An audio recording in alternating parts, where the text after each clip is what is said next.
Hey, what's up everybody? My name's Luke and I'm one of the photographic guides at Wilder, and today I thought I'd put together a trip report on Madikwe for you, but instead of writing it all out, I thought, hey, why not put together a little video of the trip that we had. Now, for those of you that don't know, at Wilder we do run multiple trips a year to Madikwe, to Nkuru Lodge, and these trips are 6 nights and 7 days. They're a great way to experience the South African bush, photographically guided as well, so that's a great experience to get, and it's pretty affordable as well. So if you are interested, please feel free to hit me up or check out our website, and we'll happily get all the information to you and help you experience this really, really cool game reserve. Now, before I jump into the photographs, because I got them all here on my laptop, I wanted to tell you a little bit more about Madikwe. It's a relatively young game reserve, only opened in 1991, I think, but it is over 70,000 hectares, so it is huge, it's humongous, and it is a big 5 game reserve, and it also has another 2 special animals called the wild dog and the cheetah, so you can get the Super 7 at Madikwe. It is a big place, so nothing's ever guaranteed, as you all know, but it is a wonderful place to view wildlife. There's loads of big mountainous ridges, there's a lot of geological stuff going on there, and there's a couple of very big dams that are beautiful, beautiful places to spend your time while on the lookout for wildlife. Anyway, so let's jump in. We were there at the beginning of May, and we were there for 6 days, and I had a group of 6 guests with me, so it was a lot of fun. There was a lot of banter. The people that were with me and watching this, you'll know how much fun we had. We started off on the one afternoon just with a couple of guests with me. The other 4 were a little bit late. They were coming in from the Kruger National Park, so you know, they were a bit late for a safari coming from another safari. Ain't such a bad thing to be. But I'll jump straight into the photographs now. This was afternoon number 1, and one of the first animals we photographed was a rhino. No, I'm joking, it was an elephant. This was just a young elephant browsing along the tree line next to the road. I don't often do black and white, but hey, I thought this one would look pretty cool. You can see I kind of messed up the shutter speed over there, a little bit of blurring, but that's okay. And then with this photograph, I added a beautiful lighting effect, or a source of light, which is something I really enjoy doing with my photographs. So as we go through this, I decided to leave my camera settings open for you here on the right hand side, so that you can see exactly how I was shooting this. For the majority of these photographs, you'll see I was shooting on a Nikon D850 along with a 300mm f2.8 lens, but I was shooting at f6.3. The reason for that is because all of my guests were shooting on lenses that did about f5.6 or f6.3 wide open. So whenever we're guiding people with that kind of equipment, we'll always set our cameras to the best aperture that yours can do, and anything over and above that, of course. But yeah, great start to the afternoon, seeing this beautiful elephant. And a number of them actually just meandering along the side of the road. A bit later that afternoon, we did come across a couple of beautiful male lions. There were actually 3 of them. There were 2 that are known as the Twilio Males, and that's because they come from the Twilio Game Reserve. And what you find is a lot of private game reserves or fenced-off game reserves across Africa will often exchange lions in order to help with genetics and so forth, so you don't end up with inbreeding or anything of that nature. So yeah, we were pretty fortunate to see these 2. They were with a much older male who was hopping along quite far behind them, but you know, coalition of 3 with the young boys definitely due to take over. Next up, we saw, or the next morning, we were out and about quite early, and we did come across this big, beautiful boy. This wasn't part of that original coalition I was just talking about. I did try my best with cropping to get the elephant poo out of the background there, but you know, it is what it is. Nature is nature. You can see here on the right-hand side, I was shooting this at a pretty high ISO, and that's because it was, you know, the sun basically hadn't even come up yet. And what I often say to my guests is, ISO is your friend. You'll see that I shoot on quite high ISOs a lot of the time in order to get the shutter speed up, as we all should do. But I am a big advocate of not shooting on ISO or manual, automatic ISO. Rather take control of your ISO. It is very important. And to me, of the 3 things, ISO, shutter speed, and aperture, the 2 most important things are shutter speed and ISO. I do shoot in full manual, so everything is controlled, and I even shoot in manual white balance. So I'll change that pretty often throughout a shoot, just to make sure I'm getting as right in camera as possible. It's also fun. Why would you spend time at the computer trying to fix all these things like white balance when you can be out in the bush having fun with your camera? Anyway, let's jump back to the photographs, because my face is not nearly as pretty as a big male lion. Anyway, moving on from the male lion. Later that morning, we came across a couple of impala. Now, being May, June, you know, this sort of time of year, impala are full-blown in their rutting season, which means they're all fighting for the honor of mating with females while trying to keep other males from mating with their females. It is hilarious. It's ridiculous. They snort and cough and sound like Tyrannosaurus Rex throughout the bush throughout these months. But it's great fun to see them. A lot of the time when you get into a sighting like this, as you get there, they kind of break apart and just stare at you. But luckily these two boys were dead set on damaging each other, much to our enjoyment, so we managed to get a couple of cool shots. A little bit noisy, but no problem. I mean, we're ISO 3200. Very dim light, sun had just come up. You can see there was some nice backlighting. I did add another light source over there, which is always fun when you're working with backlight like this. But yeah, a lot of fun to catch up with these two boys. Later that morning, we were actually on the way back to camp when we came across these two elephant bulls. We had a lot of fun trying to compose them with the ridges in the background and that beautiful blue sky.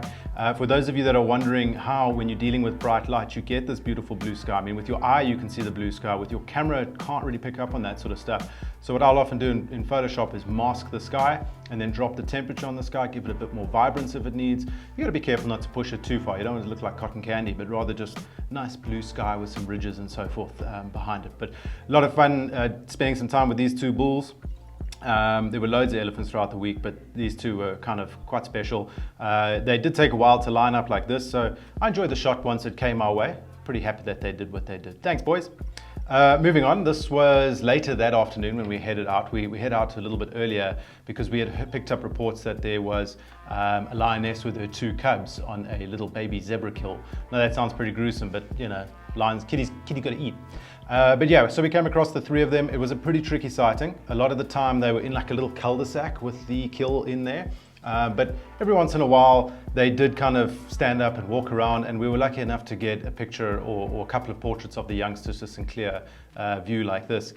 So yeah, I really enjoyed spending a bit of time with them. We did see briefly a brown hyena at this sighting, but it kind of just crossed the road and disappeared into the bush. Being May, it was a little bit thick, so it was pretty hard to photograph a brown hyena as it ducks away into the bush, unless you like taking photographs of blurry animals in long grass. You know, that's your prerogative.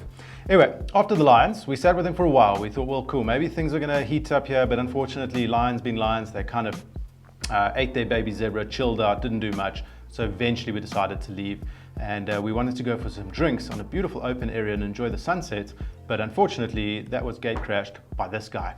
Now, just off to the left-hand side, and not included in the image, is a cow and a calf, and this bull was trying his hardest to win the favor of this girl, but she wasn't having any of it.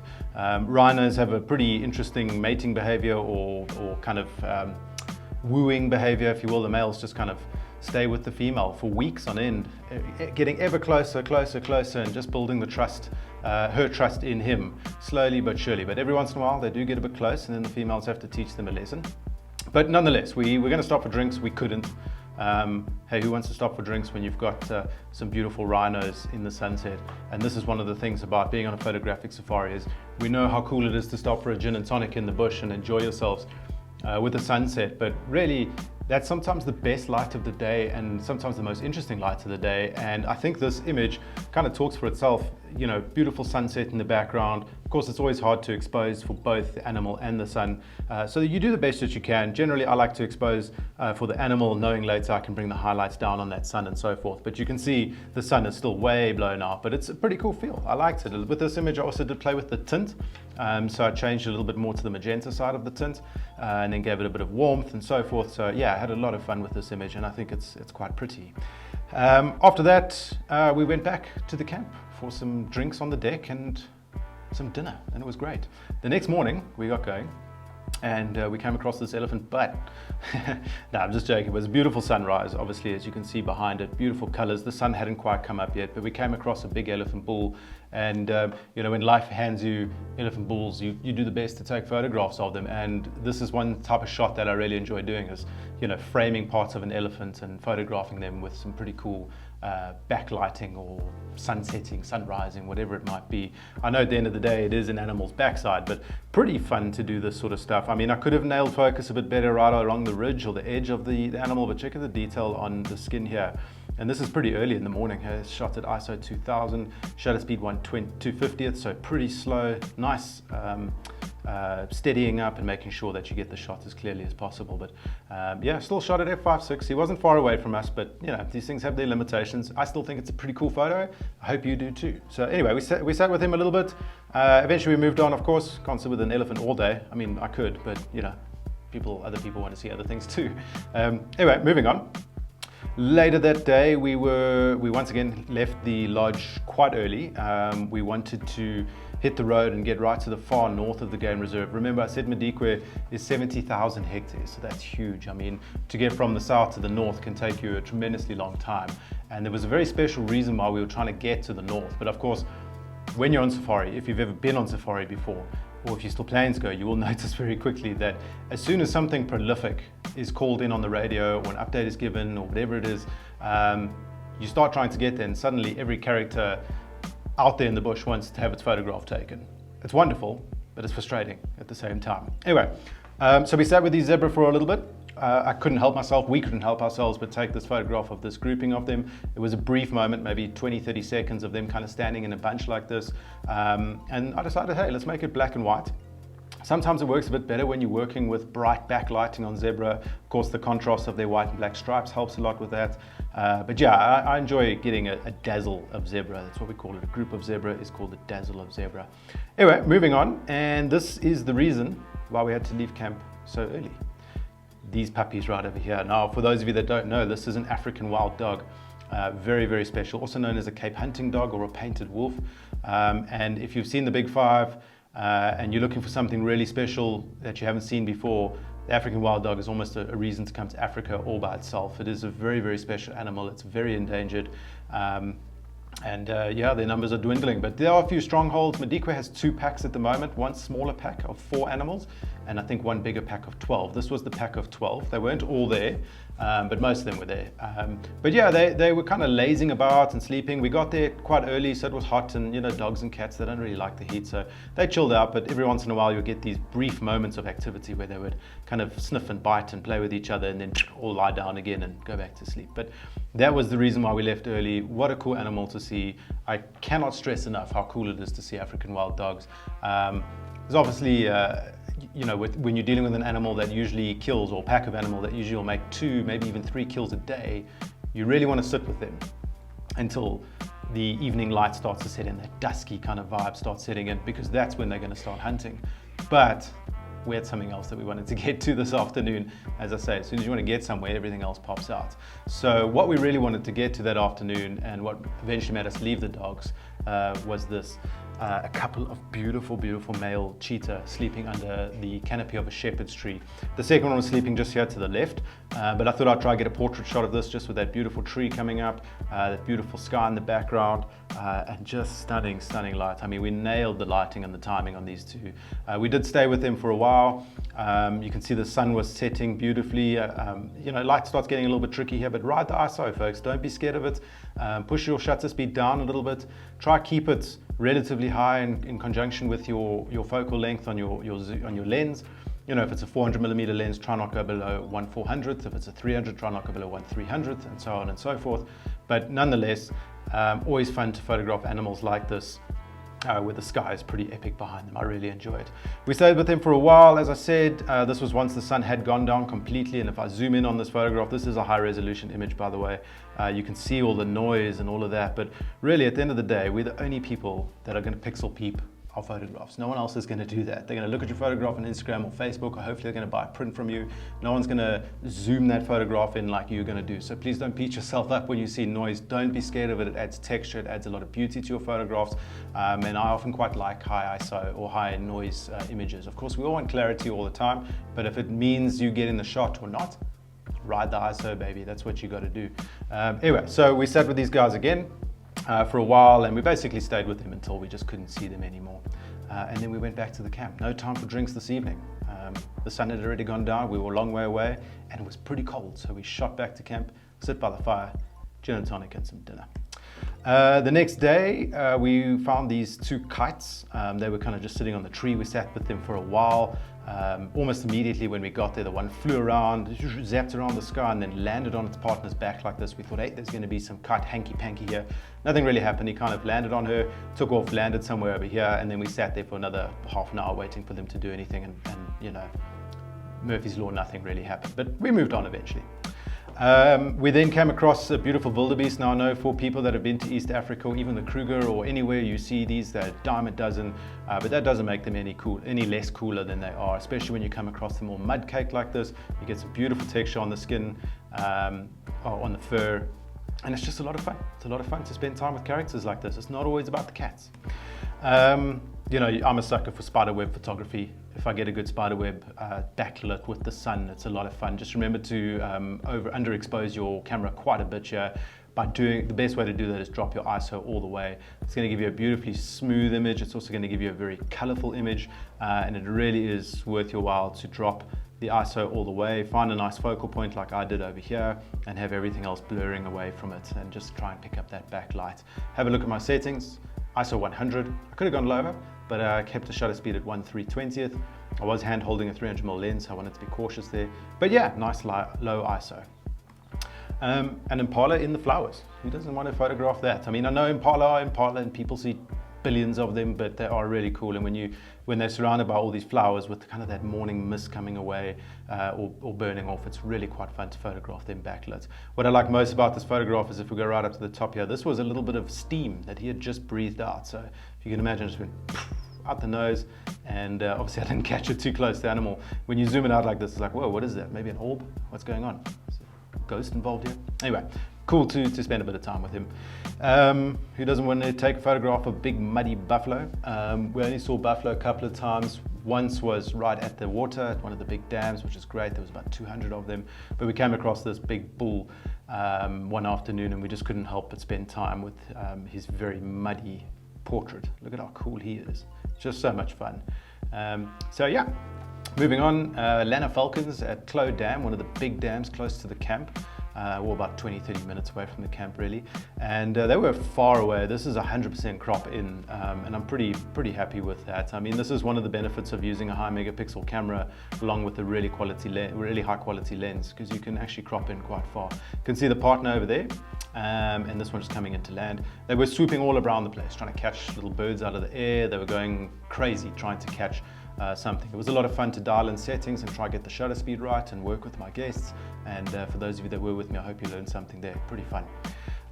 Right, the next morning we went out, and it was, I mean, as we left camp, it was already misty. And I mean, I've experienced misty days on safari quite often in the Kruger region, in the deserty regions, things like that. It's really quite pretty, but it usually burns off really quickly. Not at Madikwe, not this morning. It kind of stuck around until, geez, 8:30, 9 a.m. I mean, it was a cold morning, but it stuck around and it allowed us to get some really pretty stuff, like this photograph here. Yeah, pretty stock standard, but you know, whenever life hands you cool mist, you find something to photograph. When there isn't an animal around, find a bush, line up the sun, take a few shots and have some fun. That was an amazing rhyme. Anyway, let's carry on. Next up, we came across this big white rhino bull. He was just sniffing around, marking territory and getting up to rhino-y things. He did actually charge us when we were parked next to him. He fed and fed, or sniffed and sniffed, and the next minute he looked up, saw us and ran after us. So we had to run away. It's not often that a white rhino chases you or gets aggressive. They usually are very relaxed in comparison to their black rhino cousins. But how cool is this to see a white rhino bull in the mist? You can see at Madikwe their rhinos are not dehorned yet. So really nice to come across some beautiful specimens out there in the mist. Really enjoyed it. Next up, as I said, I'm a sucker for spiderwebs. I was looking for spiderwebs because it's such a fun thing to photograph with guests and to teach them how to do it and so forth and get some good backlighting. So yeah, I really enjoyed this, all these jewels that are just all over the place. I really have fun with this sort of stuff. Once again, ISO as low as possible and then just line it up, get that sunlight. It should be quite bright so your shutter speed can be quite high, and then you just go through your aperture to see what works best for you. I like kind of using quite a small or wide open aperture, I should say, small number, wide open, to try and get a really shallow depth of field so you end up with all this blurring in the background in one solid plane of of focus. Next up was the same spiderweb, but this was me playing with white balance, and that's why I've included it in this slideshow. I mean, other than it being a really cool spiderweb, and safari is not just being about big animals, also being about every little awesomeness that comes around each corner. But yeah, this was shot at Kelvin, I think like 3200 or even lower than that, and that was done in camera, so a lot of fun. And that's why I say, please start playing with Kelvin in camera or white balance. Don't just set it to auto, have fun out there. It's amazing the effects you can get. If you can imagine, this was actually the sun somewhere over here, bright yellow orange light coming through, and I changed it down. It almost looks icy and yeah, kind of cool. Really enjoyed that. You can do it in Lightroom, but hey, have fun with your camera, not fun at your computer. It hurts your back. Moving on, that afternoon we headed out to Clo Dam. That was the kind of idea, is just go spend some time at the dam. We came across these 3 giraffe. They were just a couple of young bulls and an older bull. They were playing and fighting and lining up and doing all sorts of cool stuff. It was a lot of fun. They were, and animals all around them were staring constantly at a particular direction, and things did look alarmed. We kept a good eye out, and we just, couldn't really see anything. We really wanted to stay with the giraffe though. And then, this is a cool shot before I move on, of a giraffe trying to shake off all the oxpeckers off his head. But yeah, they were looking around and pretty skeptical about something. And suddenly Grant, our guide, kind of shouted out, look over there, there's a leopard. And there was, and there he is, just a young leopard. Not the greatest shot. I added it to the slideshow just as a proof shot, really. But yeah, nice to see Madikwe and leopard.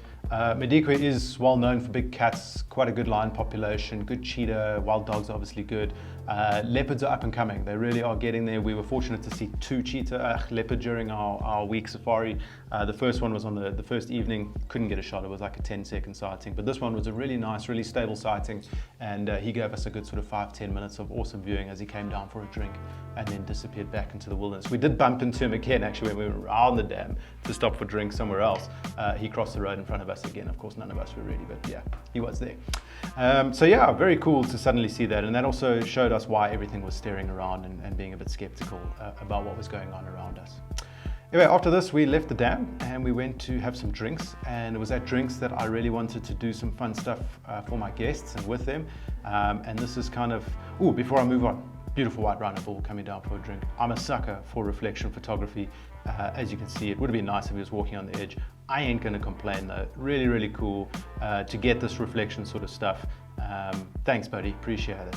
But yeah, as I was saying, we moved on for drinks and we started working with some silhouette photography. Just a fun romantic thing to do for your guests and for couples. Also fun just to do for single people if they've got a particular pose in mind. But I like doing it with the drinks cheersing because you get the drinks getting backlit and beautiful like that. But yeah, this is all the guests that I was with. Hopefully you guys enjoy your photographs. Have sent them to each of you. There's a beautiful heart there. Drink cheers. And this is one of the things you can have fun with is, this is Jim. Jim is a massive golfer. He's highly professional and he decided, or his wife really wanted to get a photograph of him with a quote-unquote golf club swinging with the sunset behind him. I think it turned out really well. But anyway, this was what we did for our drink stop. We had a lot of fun, had a couple of gin and tonics, ate some biltong, and then went back out in search of some goodies. We did come across, there's a heart. We did come across this elephant. He was backlit by the dam. Now I know this isn't much of a photograph. I try to have fun with my cropping and editing here.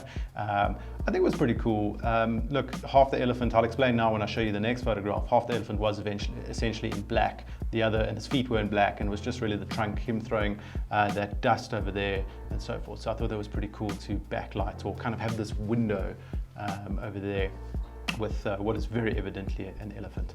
To finish it off, this was the view of the dam entirely. So if you can imagine, the elephant was standing here, his feet in darkness, his upper body in darkness, and just his outline of his legs and trunk and so forth over there. But yeah, this was Clo Dam. We stopped here for a drink.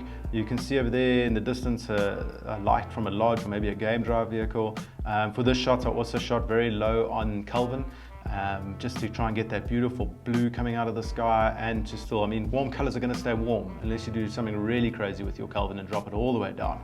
But yeah, really nice end to the safari and a great week to be a part of. I really thoroughly enjoyed it, as I said, with the guests that I was with. You guys know who you are.